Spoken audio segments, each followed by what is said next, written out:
Good morning, students. Here we are on the lecture number 2, classification of elements and periodic trends. This is lecture number 2, periodic properties. In our last lecture, we had discussed about how or the classification of modern periodic table, how elements arranged, what are the basis of arrangement of elements, etc., etc., etc. Right? In this part, we'll discuss the properties which repeat in periodic table, and that's why they are called periodic properties. These properties repeat in definite interval of time, right? That's why they are called periodic properties, right? And on the basis of with the help of periodic table, we can easily remember the properties. We can easily relate this with respect to these properties to other element, right in properties के basis पर हम other elements को relate भी करते हैं, तो इसलिए properties काफ़ी इंपॉर्टेंट होती हैं. And this properties also have very important uses in other sections of chemistry, right? So here we are on this. Yes, in our last lecture we had discussed the properties. We had classified these properties, these trends, right? So some physical properties like atomic radius, ionic radius, ionization enthalpy, electron gain enthalpy, and electronegativity. Other properties, chemical properties like periodicity of valence or oxidation state, anomalous nature properties of second period element, we'll discuss about it also. Nature of oxide, nature of hydrides, these are chemical properties. So these properties we'll discuss one by one, and also discuss the trend, the periodicity. The periodicity means repetition of properties, so we'll discuss repetition of properties also in the next in the further part. Okay, here we are. The first one is atomic radius. This is a very important concept because we cannot limit any atom. हम किसी atom को limit नहीं कर सकते. हम नहीं कह सकते कि एटम, जैसे हम कहते हैं कि भाई हमारा जो धनपुरी है वो इस एरिया के बाद धनपुरी नहीं लगता या इस एरिया के बाद धनपुरी लगता है. जैसे मैं जहाँ रहता हूँ आपके धनपुरी के अंदर ही जहाँ मैं रहता हूँ, so it is near, just near Atal द्वार.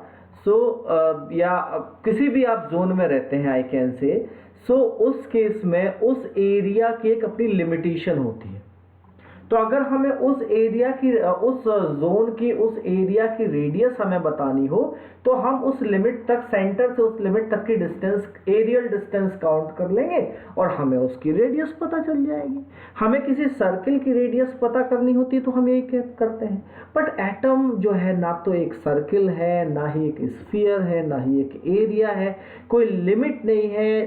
आपने देखा अगर हम बोर्स ऑर्बिटल को ही कंसीडर करें तो उसमें भी हमने देखा था कि जो नंबर ऑफ ऑर्बिटल्स और शेल्स हैं, ऑर्बिट्स हैं, उनका नंबर इनफाइनाइट तक हो सकता है. सो एटम का कोई लिमिट नहीं होता, तो इसीलिए एटम को हम एब्सोल्यूट एटॉमिक रेडियस के बारे में हम बात नहीं कर सकते.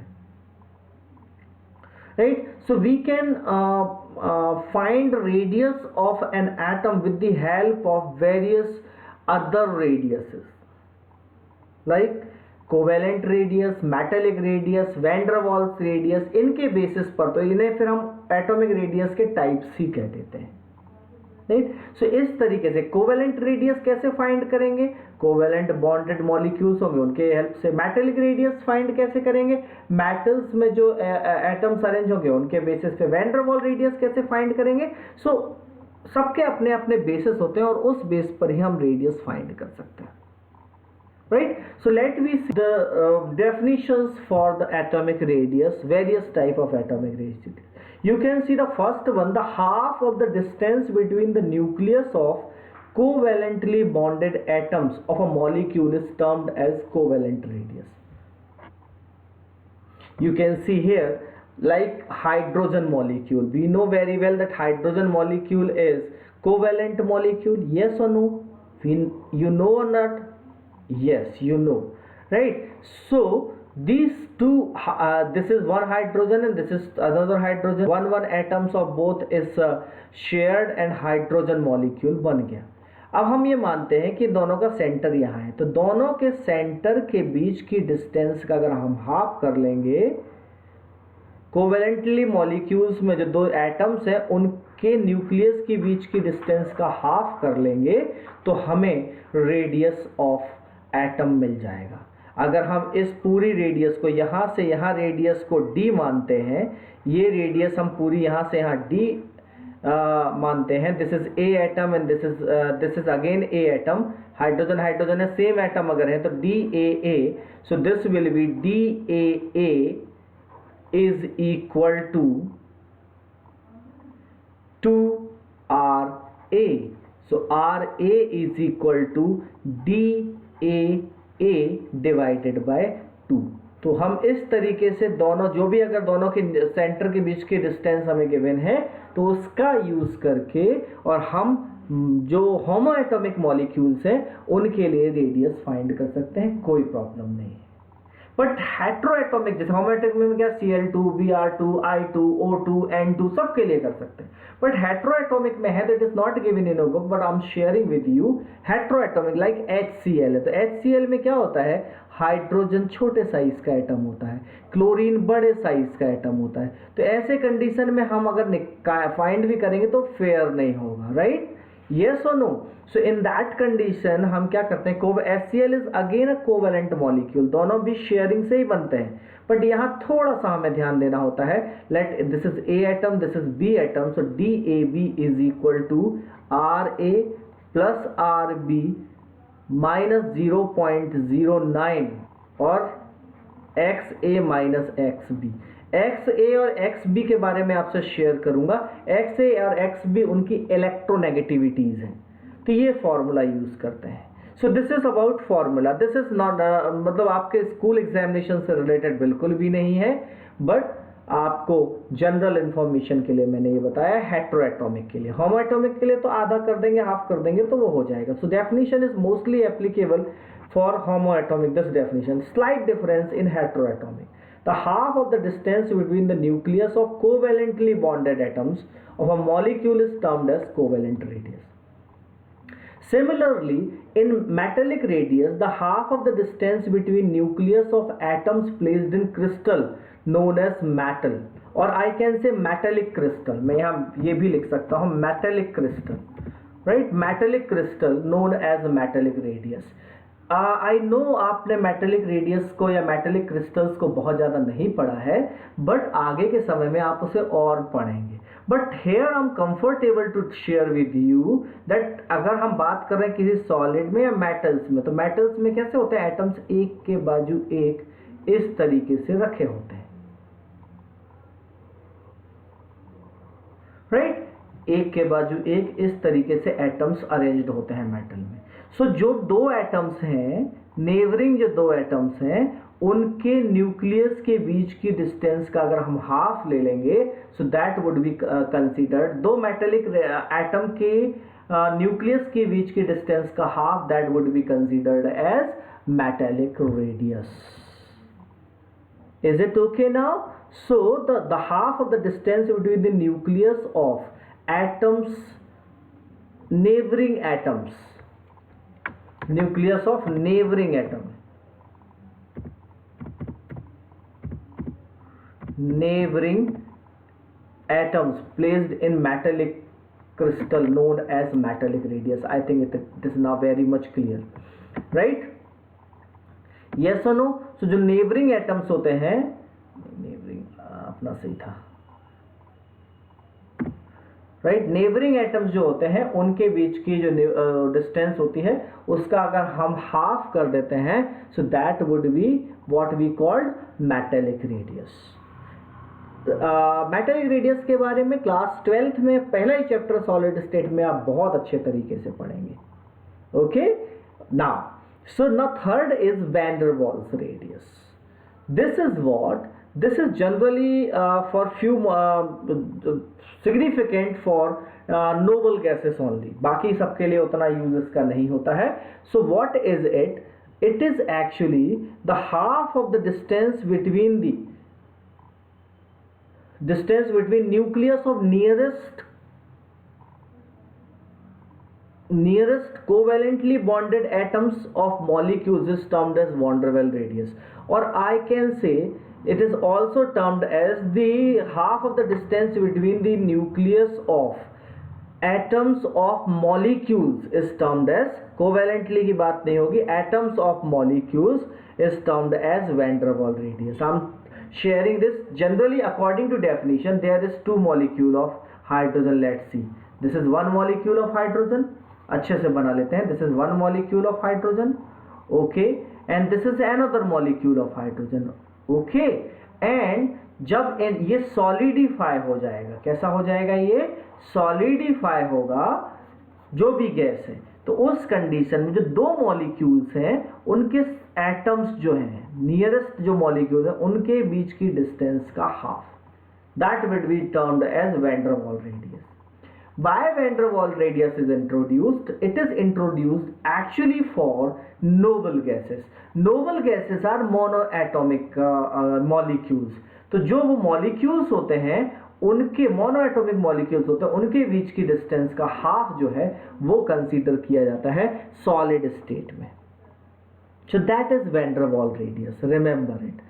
राइट. सो क्योंकि वो बाकी तो रिएक्शन करते नहीं है generally, that we know very well, right. So इसलिए इस तरह की कंडीशंस, तो उसके लिए van der Waals radius consider किया जाता है. You I think you can now easily understand कि what will be now you can easily understand कि what will be the order of size of these radius. so आप समझ सकते हैं van der Waals radius सबसे बड़ा होता है, फिर मेटेलिक रेडियस और फिर covalent radius.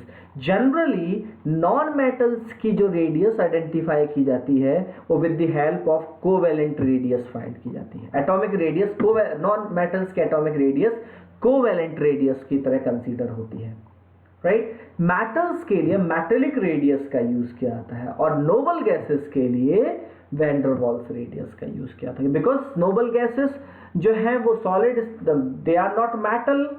First thing is the noble gases are not metal and they generally not form covalent bond also.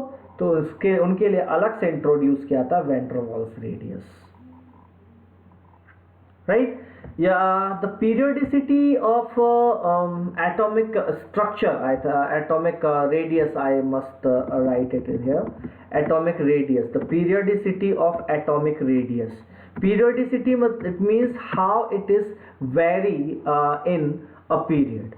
किसी भी पीरियड में ये किस तरीके से वेरी करती है, this is called periodicity, right. So here you can C along the period, अगर अपन बात करते हैं along the period left to right जाने पर you can see atomic radius decrease होती जाती है. You can see 186, 160, 143, 117, 110, 104, 99. Atomic radius decrease होती जाती है. ऐसा क्यों होता है? So it is again very much clear. There are two important factors which affect atomic radius. One is nuclear charge, ये nucleus. Another one is shielding effect, right? So as electrons, initially 2 electrons is there, some electrons is there, and now here is some electron also, right? So nuclear charge, we know nucleus attract these electron. जहां nuclear charge ज्यादा होता है, nucleus electron को अपनी तरफ attract कर लेता है. और remember the circular, there's no circular path, that we know very well. कोई circular path नहीं होता जहां electron travel कर रहा होता है. इलेक्ट्रॉन जहां ट्रेवल कर रहा होता है वही पाथ काउंट किया जाता है. और अगर न्यूक्लियर चार्ज ज्यादा होगा तो ऑब्वियसली इलेक्ट्रॉन न्यूक्लियस की तरफ आ जाएगा और साइज कैसा हो जाएगा, छोटा हो जाएगा. यस और नो. सो व्हाट हैपन, जब एक ही शेल में, जैसे अगर आप अलोंग द पीरियड जाते हैं तो 1s में, जैसे s में फिर p में, एक ही सब सेल के अंदर या एक ही शेल के अंदर इलेक्ट्रॉन्स एंटर होते हैं, राइट. हम जानते हैं शील्डिंग इफेक्ट क्या होता है. the force, the repulsion of outer shell electron by inner lying electrons is known as shielding effect. और force of attraction nucleus का जो होता है that is called nuclear charge, right? So what happen कि अगर एक ही शेल में electrons inter करते जाएंगे तो उस कंडीशन में उनके बीच में इनर लाइंग इलेक्ट्रॉन्स ज्यादा रिपल क्या कर पाएंगे, इसी शेल को रिपल कर पाएंगे। रिपल्सन जो होगा, शील्डिंग जो होगा, वो रिलेटिवली कम हो जाता है, क्योंकि यही रिपल्सन कर पा रहे हैं, ज्यादा बाहर वाले शेल को रिपल नहीं कर पा रहे, ठीक है ना।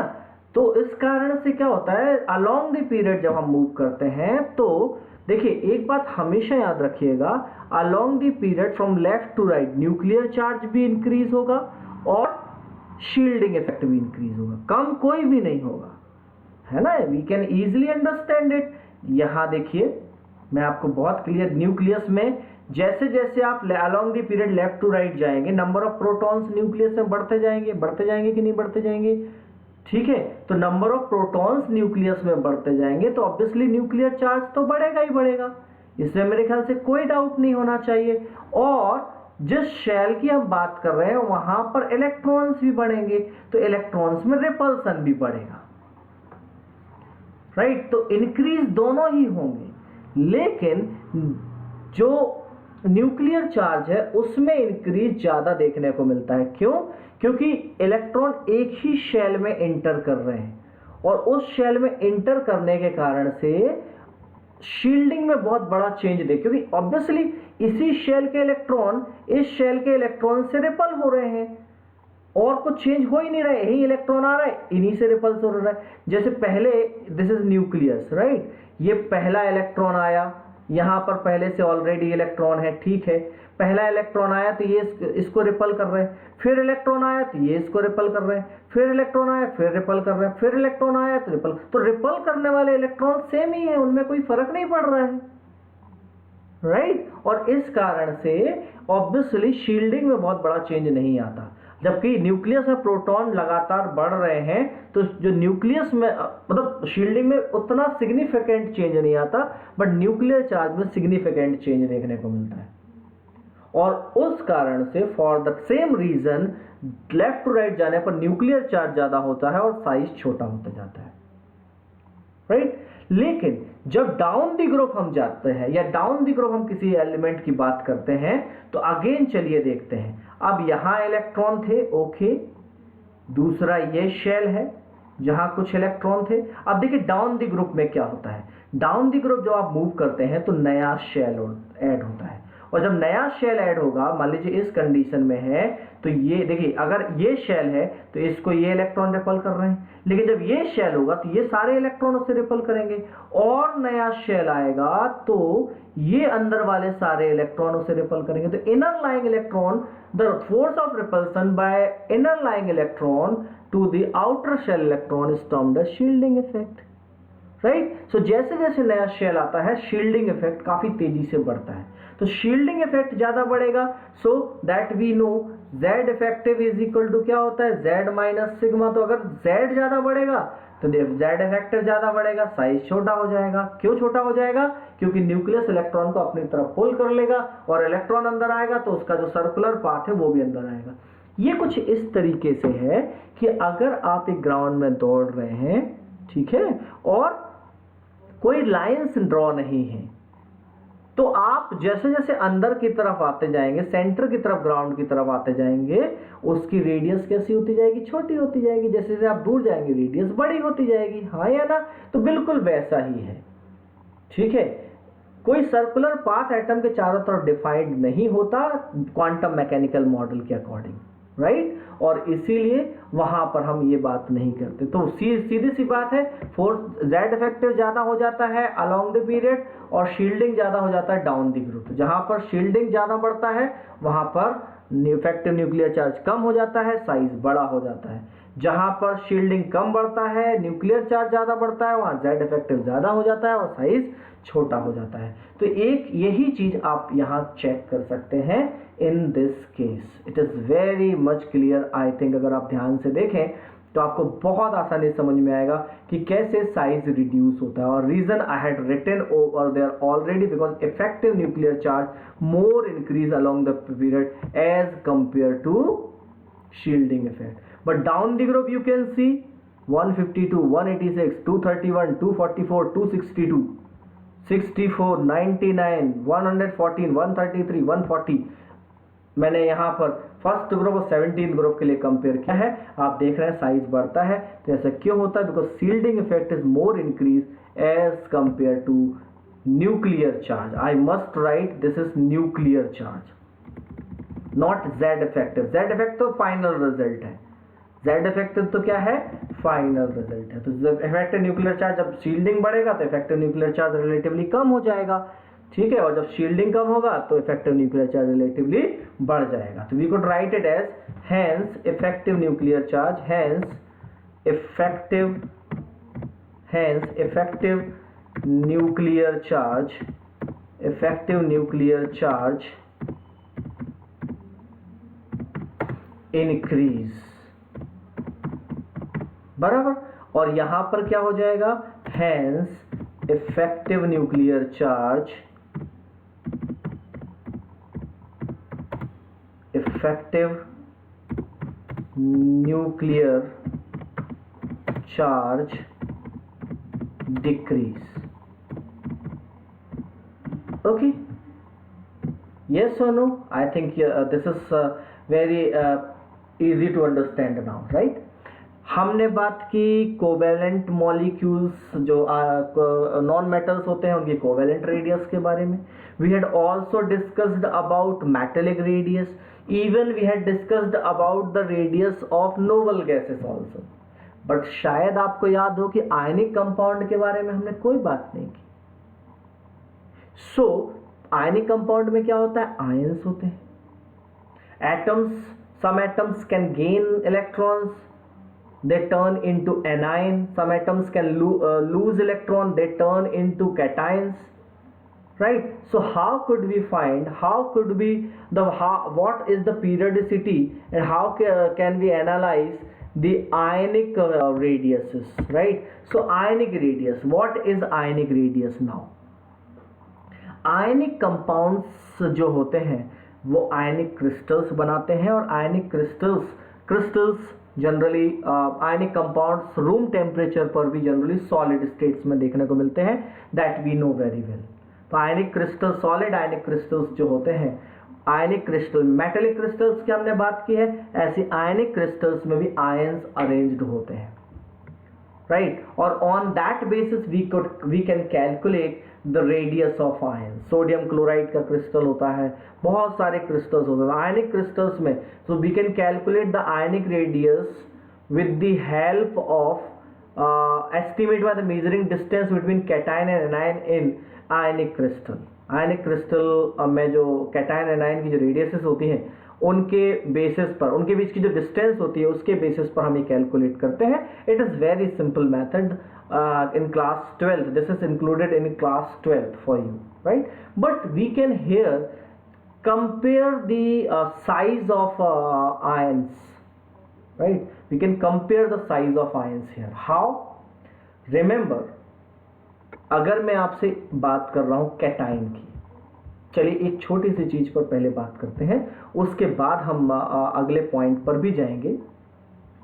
What is it? It is actually, अगर मैं आपसे शेयर करूं, this is a neutral atom, this is a neutral atom, okay? उसका न्यूक्लियस ये है और ये न्यूट्रल एटम है, ठीक है?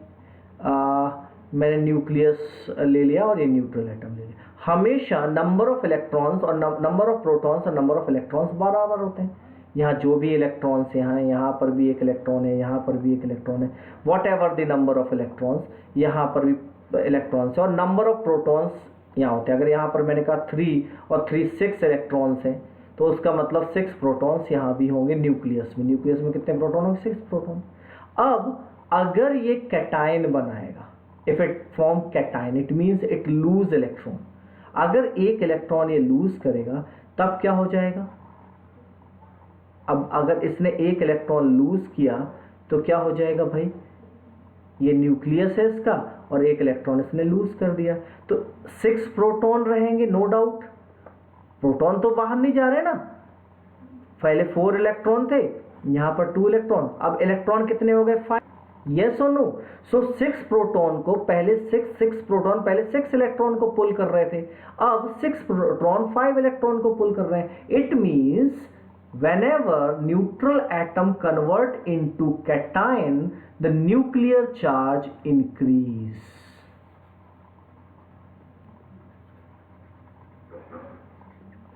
Yes or no? I think it is very much clear to you now, right?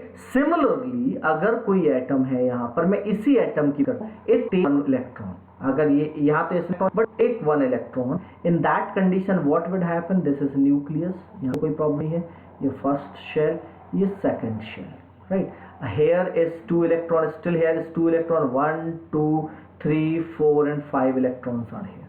So in that case what would happen, 6 nucleus के अंदर कितने प्रोटॉन्स होंगे, 6 प्रोटॉन्स होंगे, और बाहर वाले शेल में कितने इलेक्ट्रॉन होंगे, एक इलेक्ट्रॉन एक्स्ट्रा आ गया तो 7 electrons. So I think it is very much clear कि कंपैरेटिवली न्यूक्लियर चार्ज कैसा हो जाएगा, डिक्रीज हो जाएगा। कंपैरेटिवली न्यूक्लियर चार्ज पे कोई फर्क नहीं पड़ा है, न्यूक्लियर चार्ज में कोई फर्क नहीं पड़ा है, राइट। फर्क किस में आया है, इलेक्ट्रॉन्स में। तो कंपैरेटिवली अगर हम देखें कि पुलिंग ऑफ इलेक्ट्रॉन, तो 7 इलेक्ट्रॉन्स एक्स्ट्रा आएंगे, उनके बीच में रिपल्सन भी होगा, तो साइज बढ़ जाता है। So nuclear charge decrease comparatively, right, nuclear charge decrease. So we had already discussed in atomic radius कि जब न्यूक्लियर चार्ज इंक्रीज होता है तो साइज छोटा होता जाता है, और जब न्यूक्लियर चार्ज डिक्रीज होता है तो साइज बड़ा हो जाता है।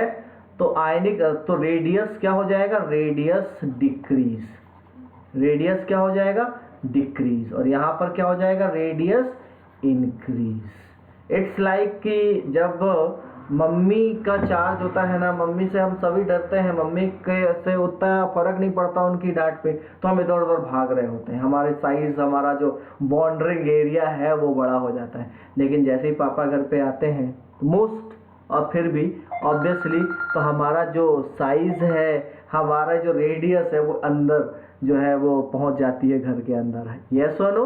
सो सिमिलर केसेस देयर, अगर इलेक्ट्रॉन बाहर निकलेगा, न्यूक्लियर चार्ज बढ़ेगा तो रेडियस छोटी हो जाएगी। जैसे जैसे पापा का फोर्स बढ़ता है, पापा आते हैं, फोर्स बढ़ता है, तो साइज कैसा होता जाता है, छोटा होता जाता है।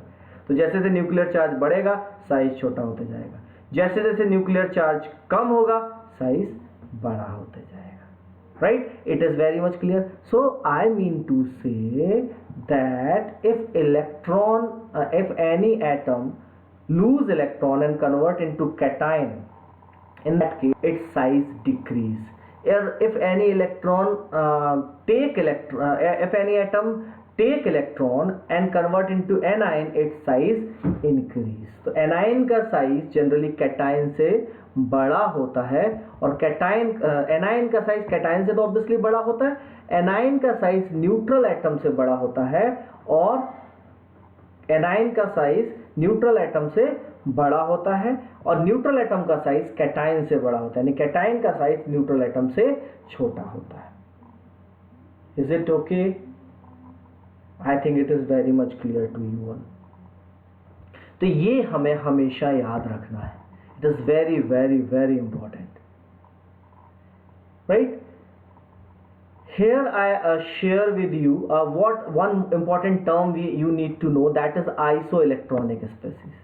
Isoelectronic species are those species in which the number of electrons are same. Atoms or ion, those having same number of electrons are considered as isoelectronic species. And if the examples are isoelectronic species, or in isoelectronic species, remember the size of anion is higher than the size of neutral atom, and size of cation is lower than the size of neutral atom, right? As much as cationic charge increase, atomic size, that ionic size increase. As much as anionic charge increase, ionic size increase.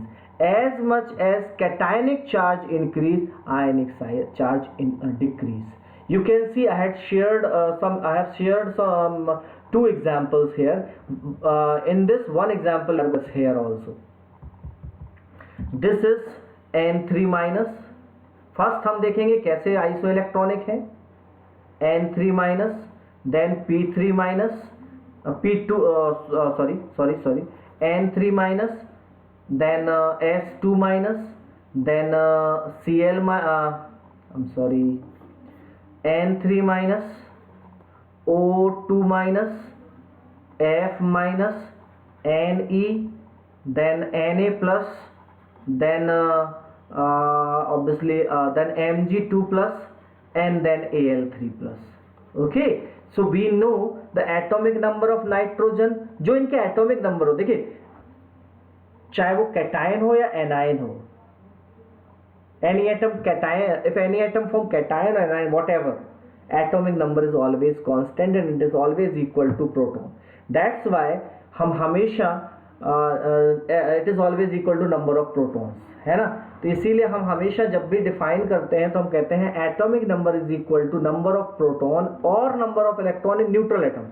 Number of proton के तो होता ही है, लेकिन number of electron अगर हमें लेने तो neutral atom में होते हैं, बिकॉज नंबर ऑफ इलेक्ट्रॉन में चेंज, एटम गेन इलेक्ट्रॉन और लूज इलेक्ट्रॉन, राइट.